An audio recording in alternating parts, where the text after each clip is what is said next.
हज इस्लाम में एक बेहद अहम और पाक सफ़र माना जाता है, जिसके लिए लोग सालों तक मेहनत करके पैसे जमा करते हैं। लेकिन इस बार हज पर जाने वाले आज़मीन के सामने बढ़ते खर्च ने नई परेशानी खड़ी कर दी है।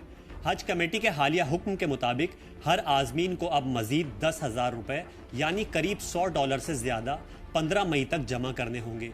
बताया गया है कि मिडल ईस्ट में चल रहे तनाव और ईंधन की बढ़ती कीमतों की वजह से हवाई किराए में इजाफा हुआ है, लेकिन इस फैसले पर सियासत भी गर्मा गई है।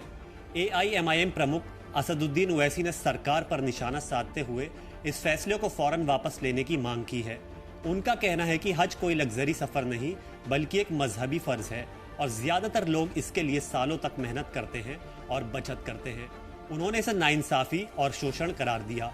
वहीं कांग्रेस नेता इमरान प्रतापगढ़ी ने भी इसे नाइंसाफ़ी बताया और सवाल उठाया कि जब किराया पहले तय था तो आखिरी वक्त में यह बढ़ोतरी क्यों की गई।